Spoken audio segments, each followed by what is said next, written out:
there are more controls in place. I have heard some people say that at the end of the day it's a cleaner process and it's not as clear they get the best price. You have to be fully committed, you get less access for due diligence, and there's sort of a presumption of it's over when the deal's announced, all of which is in some ways 180 degrees different than what we have here. And as I said, I'm a believer in the highest price will win and the markets will find the right level. I also smile and laugh when in panels like this you often get told, well, aren't you paying too much and aren't prices at all-time highs? And how can you pay so much for that business? And then we sit here talking about, well, maybe private equity is stealing businesses from public shareholders. You can't have it both ways. We're not paying too much and paying too little at the same time. Well, I'm going to ask you just it's a very simple yes or no question. You mentioned that the things that are regulation for aren't. I'm not asking, obviously, about either of you or the places you work, which I guess the Times and CD&R. But that said, do you believe, particularly with companies that go on the block, or do you believe there is insider trading going on around leveraged buyouts? I don't think there's any more or less insider trading going on around LBOs than there is in the general market. Yeah. I think there absolutely is. And I think it's clear by looking at the volumes. I would say that, however, 80 to 90% of that is what I call piggyback trades. So I think there is this group that is basically piggybacking on inside information. I'm not sure they actually would necessarily constitute true insiders. But I think, and it's really not so much because anything nefarious is going on in private equity, but really a result of consortiums and just the number of actors and principals that are involved in a buyout or private equity transaction that I think has led to more insider trading because the possibility of information leakage is just that much greater. I can tell you, I've been covering M&A for about 8-9 years now, and my job today is about 100 times easier than it was 8 years ago. There's no question. And it has followed the trend line of the involvement of private equity, in part because there's more actors and in part because the actors are a different type of actor. I will say this.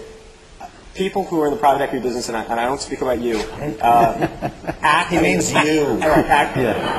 Oftentimes act and feel as if they are, quote-unquote, principals. They're principals of their business. So when I started doing this job... That's P-A-L-S, not P-L-E. When I started doing this job, you used to try to ferret out information from people on the sidelines around, and occasionally you get information directly from the source. But it was only usually if it was a CEO who owned their own company who would actually really get on the phone and spill the beans, because everyone else was just sort of a hired hand. Private equity is actually a different animal. Everyone thinks that they're an owner and that they are the CEO or that they are the principal, whether they truly are or not. And so I do think that we do have more insider trading as a result. But I don't think it's because there are people in the business are somehow worse actors than others. Other broadly. yes no question or extrapolated yes no answer. Sure. Which is I believe you were the first person, I could be wrong about this, to write the actual word collusion as it related to private equity, not accusing them of talking about the SEC letter. Not accusing.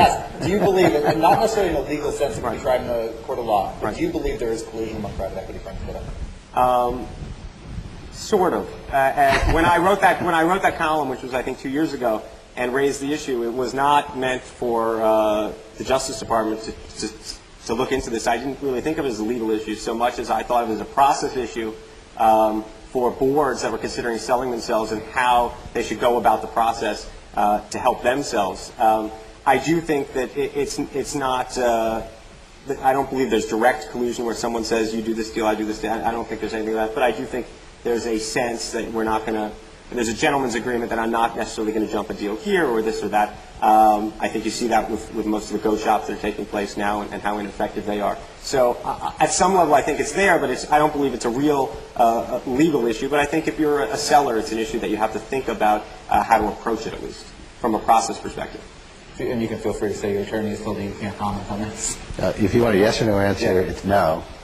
If you want more than that, I would say I don't think there's collusion. I think people are 100% economic, and it may be that at times they do things that's 100% in their own self-interest that looks like they're not. So they don't go take a look at a business under a go shop. They may say that firm's been in there for a year. They've done all sorts of work. I look at the price. I can't get within 20% of it based on the public information, it's going to take a lot of my resources that I got to pull off other things to chase something that I think is not a probability of me winning, and they drop. And so people look at that from the outside and say, oh, that's collusion, or it's a gentleman's agreement, or it's I won't screw up your deal, you don't screw up mine.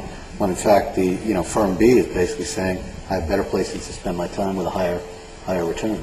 Kevin, question for you, which is, if you look, there's obviously, as I said, there's been a lot of press in the U.S. about private equity, but if you go to Europe, there's been more, and it's been decidedly more negative than it's been here.